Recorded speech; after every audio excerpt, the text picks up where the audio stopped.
Hi, my name is Della and I identify as ADHD and highly sensitive. As I grew up, I was in a very stable home, loving, very nurturing. My parents still live in the same home I grew up in. As I developed my career, I married the love of my life, and I had gone through a 15-year marriage and experienced a relationship break on that, and completely devastated me. My goal in working with Mo was to completely shift my mindset from taking on blame or holding myself accountable for things that were projected upon me, that I didn't necessarily create chaos or drama, but that was what was being projected on me, and I needed to completely shift that mindset and realize that the magic is inside me. I did achieve my goal. I am at a completely different mindset. I live a much happier, fulfilling, and achieve the richness of life. And that is exactly where I wanted to be. Then that can also pour out onto my own family. Mo and I instantly connected.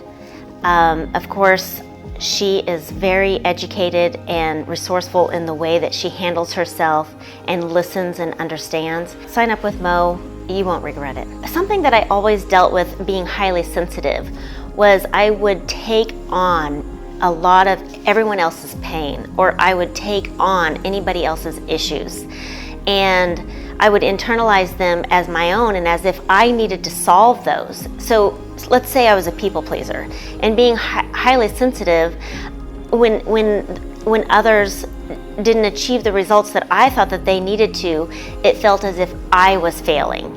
And so instead of internalizing and taking on and carrying that weight of someone else, the breakthrough was really mind shifting that to understanding that it's not my responsibility to take care of other people's issues. It is their responsibility to own it themselves.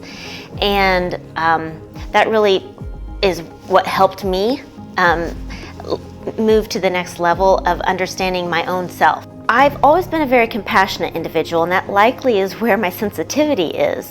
One of the things that I believe is our strengths and our weaknesses. We all have them, but our weakness is actually our strength if we can shift that into power. So my weakness was compassion, but that actually is a strength if I utilize it the correct way. So that is how I accept myself easier, is understanding that what I may have considered a weakness, compassion, is such a strength, and that I can utilize that as my power. So something I've learned about myself is that joy is my nature. I enjoy having fun. So kind of taking that inner child of myself, where I grew up in a very stable and loving home, I had a lot of freedom because I was homeschooled. So that inner child of myself is kind of just unbridled and wild and free in one regard, but that really was suppressed over time. And I felt as if I had to fit a different mold or someone else's expectation of me. It really is just understanding myself better and what my trigger points are, and really like taking those trigger points and saying, I embrace you. I want to hold you. I welcome you into my life. Instead of allowing those triggers to limit me and say, oh, I can only go so far. I can't do this beyond here. No, it's taking those and saying, actually, I'm accepting you, and I'm allowing you to let me move further beyond you. Some limiting beliefs that I experienced is simply that I just wasn't enough. I think we all, at some point in our life, struggle with that. And unfortunately, based in the trauma that I was dealing with and feeling a lot of projection onto me as if I wasn't enough, I constantly was in that hamster wheel of, how can I ever be enough? I'm an overachiever. That's who I am. I operate, and I am diligent about achieving goals. That's how I operate in my life. And so I never felt like I could actually achieve the levels that I thought was necessary for me in helping other people or in even helping myself. And so once I changed that mentality of understanding that what was limiting me. Am I enough? But accepting and changing that to I am enough, and what is meant for me will come for me.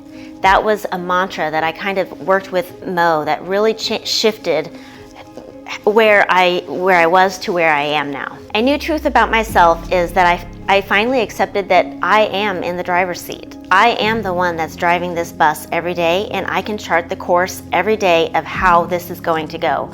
I'm not reacting, I am proactive in charting the course of that day, and it has simply changed my life. My personal narrative, so something that I used to always say to anyone else that was negative to me, which I didn't really deal with a lot of negativity in my life growing up, so I didn't learn the skill set to handle that. In my 15-year marriage, things got negative after a certain amount of time.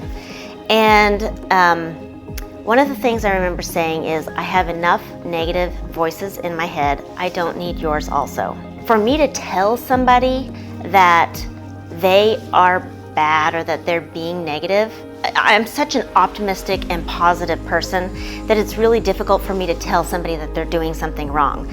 So that in and of itself was just a marker to say, listen, I need the negativity to stop so that I can operate better, so that I can be better myself.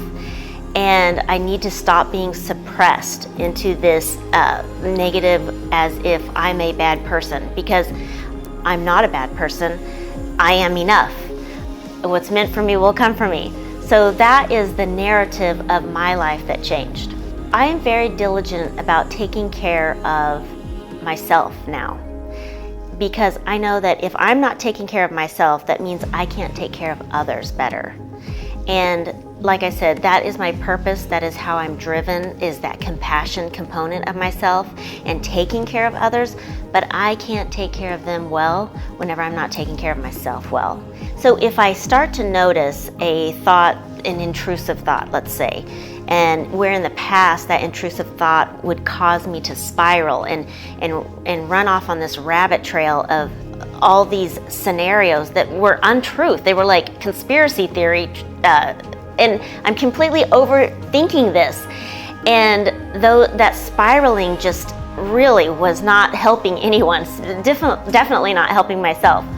And that whole healthiness of changing my thought pattern, when I start to notice my thoughts starting to go down a rabbit trail or being highly sensitive and oversensitive about something, that I can stop and switch the flip and say, that's not even, like, why am I putting energy into that scenario that's not even true? And that intrusive thought has definitely changed in my life. My emotional health has definitely improved. I don't deal with, again, those intrusive thoughts. I don't deal with that anymore. I wake up every morning as if fresh and renewed. And that's somewhat part of the neuroscience process, that our minds are renewed every night as we sleep. And then when we wake up, we can start a new day and be in the driver's seat. And that's definitely what's changed. I have so much more self-compassion now, and also just learning what serves me so that I can thrive and operate in an environment that not only serves me but serves others, because in turn that makes me feel better myself. My self-talk and inner dialogue improved just by being able to discern the difference between when a thought started to develop in my mind that may be an untruth for me, or that may be a conspiracy theory idea, that while I may be trying to protect a situation, or I may be trying to solve a situation, that all of this overthinking was taking so much energy and draining me to where I couldn't be my best self. And my best self is a joyful, compassionate, exuberant individual. And that was all just being squashed by these intrusive thoughts that were coming in. So yes, I made the difference there. One of the things that I learned with Mo was some breathing exercises that literally changed my life. And it doesn't take much to do these breathing exercises every day. I notice my complexion change. I notice my heart rate change. I notice things change in me to where people will literally stop and tell me, what skincare are you using? What are you doing? Why are you glowing? And I just tell them I started doing these breathing exercises, and clearly I changed my whole thought life as well. But that was one of the things that definitely changed in my everyday process, my everyday habits, adding in breathing exercises, but then just, really being discerning on the way the thoughts that were entering my mind and what I was allowing to stay and consume energy and what I was pushing away. And then as far as that affected everything else, as far as I was able to sleep better, I was able to operate with more peace of mind on an everyday basis. I was able to just move more in a flowy, graceful state than I had been before. As a self-expression, I would say that what has happened, the shift that has taken place, is I am definitely more intentional. I've always been somebody that it's important to me to what I invest in.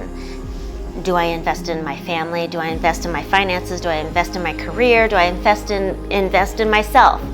And so being more intentional about what it is I actually invest in and what are the results that produced from that. So if I'm going to invest in myself, clearly that intentional investment is going to impact everyone else and all those other factors. Increased intentionality has opened up more space, if that makes any sense at all, where, when you're just running on that hamster wheel and you're just trying to get everything done or accomplish or serve or fix or solve, and being more intentional about where I place that energy so that I can achieve the result that serves me.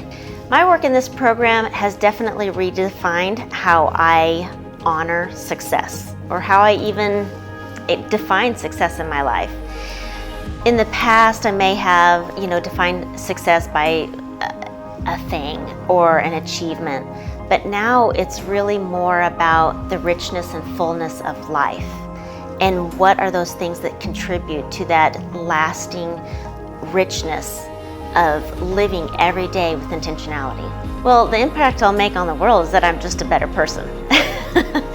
I do believe that, I've lived half my life at this point, and I have another half to live, which I'm going to be more impactful in the later part of my life than I was in the beginning, and that to me is excitement. Being the main character of my life means that I now live life on purpose, and that's